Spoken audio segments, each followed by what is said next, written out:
Exactly ఎట్లయితే kitchen clean పెడతారో వాటిని కూడా క్లీన్ పెట్టాలి. అయితే ఒక ఫార్మా కంపెనీ ముందు నుంచి మనం పోతున్నాం అనుకోండి, మన దగ్గర అయితే వాసన వస్తుంది, మనకు తెలుస్తుంది ఇదేదో మెడిసిన్ తయారు చేసే కంపెనీ అని. వేరే దేశాలలో అట్లా లేదు, యూరోప్లో లేదు, యూఎస్లో లేదు, చాలా దేశాల్లో లేదు, చైనాలో లేదు, అసలు గొట్టం నుంచి పొగరాదు.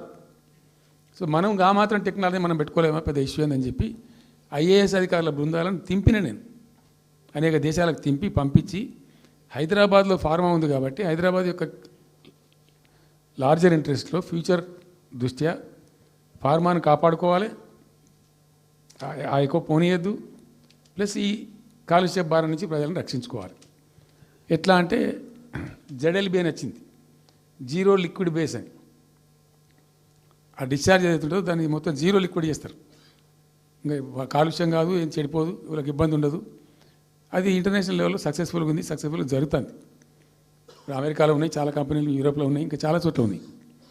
అవసరం, ప్రతి దేశానికి అవసరమే.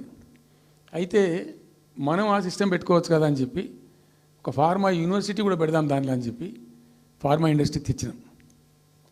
2 హెలికాప్టర్లు తీసుకొని ఆ ఫార్మా బిజినెస్ మెన్ అయితే ఉంటారో వాళ్ళని నేనే స్వయంగా పెట్టుకుని పోయి ఆ ముచ్చర్ల కాడ పోయి తీసుకుపోయి చూపించి ఈ ప్లేస్ బాగుంటుంది కదా అంటే బాగుంటుందని చెప్తే దాన్ని ఫైనల్ చేసి చాలా కష్టపడి 5-6 సంవత్సరాలు పర్సూ చేసి రైతాంగంతో ఘర్షణ పడకుండా ఒక 20,000 ఎకరాలు పెట్టుకొని చేస్తే 14,000 ఎకరాల పైచీలకు వరకు 14,000 నెట్ వచ్చింది ప్రభుత్వానికి. 14,000 acres already acquired by government.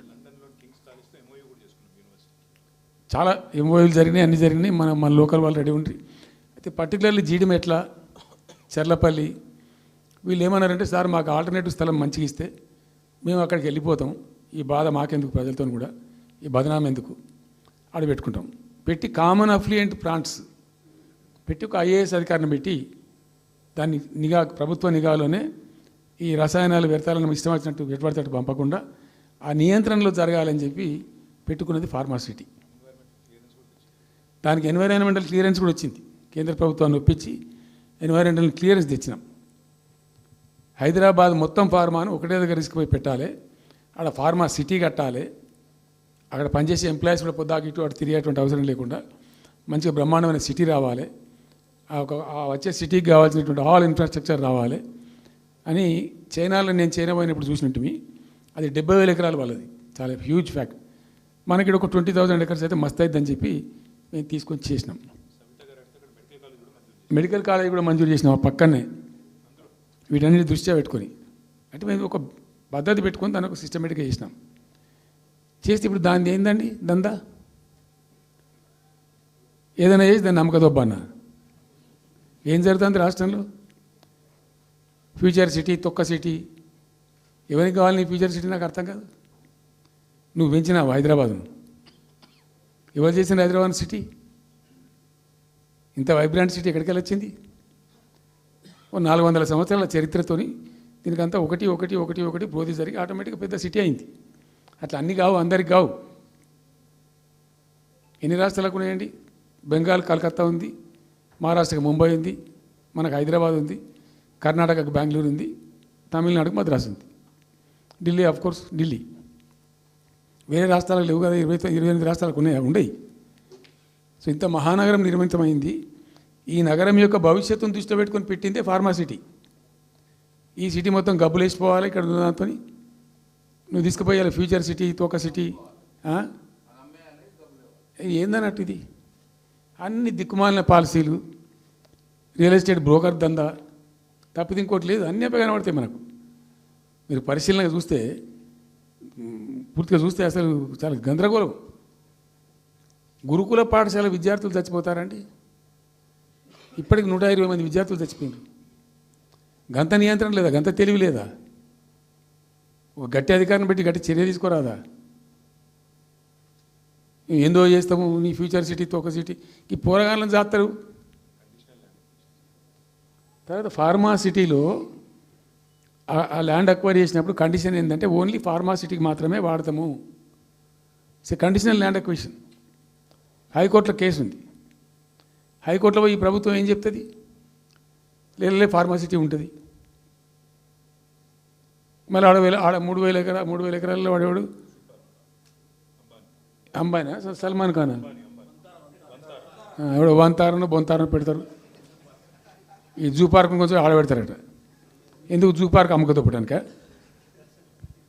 ఏం జరుగుతుంది ఈ రాష్ట్రంలో అసలు? మేము ఇటువంటి చిల్లర పనులు చేయలేదే మేము ఉన్నప్పుడు, ఇంత దుర్మార్గమైన కార్యక్రమాలు చేయలేదే. ఇది ఎక్కడ దిక్కుమాలిన దందా? ఏం జరుగుతుంది అసలు? ఏం చేయదలుచుకున్నారు ఈ రాష్ట్రాన్ని? ఇదేం పోతున్నా. సో ఇట్లా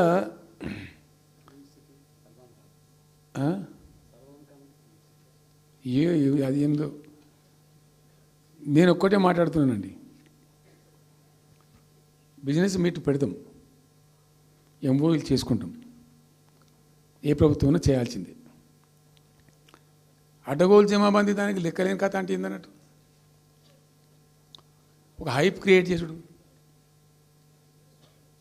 దీనికి ఆజుడు, దీనికి గురువు చంద్రబాబు నాయుడు.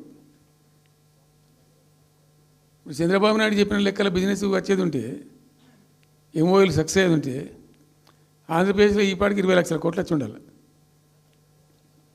ఆయన ఫస్ట్ టైం అలా సీఎం ఉన్నప్పుడు ఆ ఊళ్ళో పెట్టే కదా, వైజాగ్లో,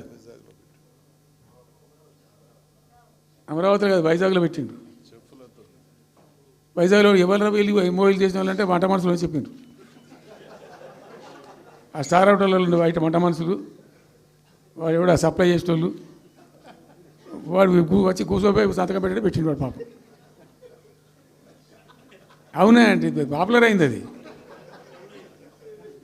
ఇప్పుడు మరి ఎక్కడ ఆ పెట్టుబడులన్నీ ఎక్కడ చెప్పండి? ఆఖరికి 10,000 కోట్లు అన్న రావాలి. 15 లక్షల కోట్లు, 6 లక్షల కోట్లు, 8 లక్షల కోట్లు.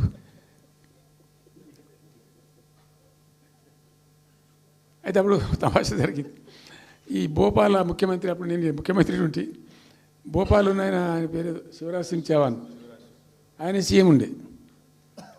ఆయన ఆ ప్లానింగ్, అదే ఇప్పుడు ఉన్న నీతి ఆయోగ్ ఉంది కదా, దానిలో సబ్ కమిటీకి ఆయన చైర్మన్. నేను భోపాల్లో పెడతా బాయ్ సాబ్ జర వచ్చిపోను అని ఖచ్చితంగా ఊరికే బతిమాలితే, ఫోన్ల మీద ఫోన్లు చేస్తే ఏం భోపాల్ లేవా మీరు చూసుకొని అంటే, లేదు సార్ నువ్వు తప్పకుండా రావాలంటే సరే అని పోయినండి. అయితే ఆడొక ఇండస్ట్రీ మినిస్టర్ ఉంది, వాళ్ళ గవర్నమెంట్కి ఉంటారు కదా మధ్యప్రదేశ్కు. ఆమె వచ్చి నీ కొడుకు వచ్చి బాగా ఆగమాగం చేస్తానని మమ్మల్ని అంటే, ఎందుకు చేస్తాడమంటే ఆయన అదొకటితోటి మాట్లాడి ఎక్కువ చేసుకుంటుండు బాగా అంటే, నువ్వు కూడా దాంట్లాడు గట్టిగా చెయ్యి. ఆమె వసుంధర రాజే చెల్లెలు, ఆమె పేరు యశోధర రాజేనా ఏదో అన్నది.